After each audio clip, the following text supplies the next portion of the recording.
oldingizga bir kattakon bir maqsad qo'yinglar.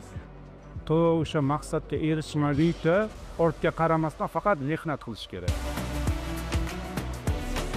Omad kelishini, osonlikcha YouTube'ga erishishlarini kutmasliklarini aytgan bo'lardim. 99% mehnat qilib, 1% omadga ishonchlarini aytgan bo'lardim. Chunki sportchilar hammasi mehnat bilan birga bo'ladi.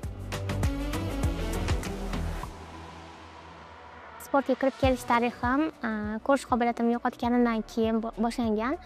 15 yoshgacha sog'lom bo'lib kelganman. 100% ko'rish qobiliyatlarim joyida bo'lgan. Keyin o'sha boshimdan qattiq koptok bilan zarba olganimdan keyin ko'rish qobiliyatim yo'qolishni boshlagan. O'shandan keyin paralimpiya sportiga kirib kelishim boshlangan. Dadam aytib qo'yganlar, paralimpiya sporti borligi haqida menga juda ham g'alati tuyulgan. Qanaqa ko'rmaydigan odam trenirovka qilishi mumkin, ko'rmasdan qanaqa biror narsa qilish mumkin degan savolni berganman dadamga. Keyin bor shunaqa sportchilar deb meni qiziqtirishga harakat qilishgan. Professional darajagacha chiqishim xayolimga ham kelmasdi. Faqat uydagilarim shu tushkunlikdan chiqib ketishim uchun, chalg'ishim uchun meni sportga qo'yishgan. O'zim ham shu maqsadda kelganman. Birinchi yoshlar Paraosiyo o'yinlarida boshlaganman. 3 ta oltin medalli 3 ta yo'nalish bo'yicha qatnashib qo'lga kiritganimdan keyin o'zimga bo'lgan ishonch yana ham o'shanda ortishni boshlagan. Parij olimpiadasida oltin medal olishimga Tokio olimpiadasi sababchi deb bilaman, chunki Tokioda ikkinchi o'rin bo'lib qolganman. 9 santimetr yutqizganman braziliyalik raqibimga. O'shanda ham xursand bo'lganman, ham yig'laganman. Nimaga? Chunki birinchi o'rinni rosa olgim kelgan. Unda birinchi yosh ishtirokchi bo'lganman. 22 yoshimda olimpiadada ishtirok etganman. Bo'larkanki mana birinchi o'rinni qo'lga kiritsam deb havasim kelgan. Birinchi o'rin olgan sportchilarga bu olimpiada men yutaman, birinchi o'rinni olaman, birinchilikni hech kimga bermayman degan o'sha kundan boshlangan menda juda ham katta motivatsiya. Ko'rmaganimiz uchun trenirovkalarning har bitta narsasi biz uchun qiyin bo'ladi, chunki professional darajaga chiqishimiz kerak. Bu professional daraja qanaqa, biz uchun sog'lom inson qanday harakat qilsa, biz ham xuddi shunaqa harakat qilishimiz kerak. Bu bir kunlik pul emas, bu 8 yillik mehnatdan keyin olingan oltin olimpiadanik.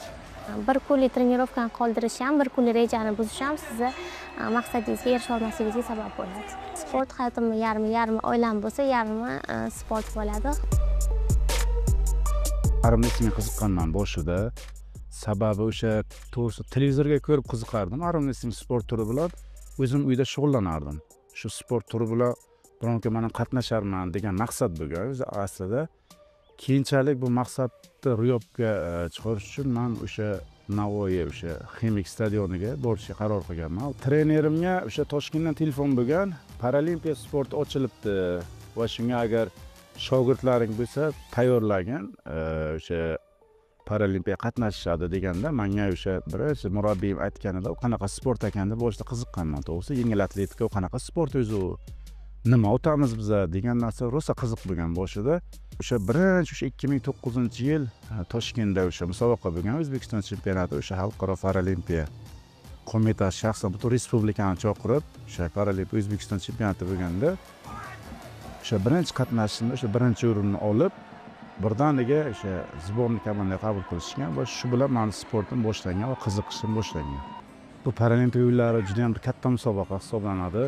Har bitta o'sha har 4 yillik musobaqa men uchun juda ham katta musobaqa va men bu olimpiyadaga bitta umid bilan ketdim. Sababi o'sha men qiz farzandlik bo'lishim kerak edi va qiz farzandimga bag'ishlayman degan maqsadda oltin medal olishga 200 barobar harakat qildim. Eng qiyinchiligim shu oilamizdan uzoqda bo'lganimiz bizga qiyinchilik tug'diradi. Sababi yil 12 oy o'sha tayyorgarlik mashg'ulotdan o'tib boramiz.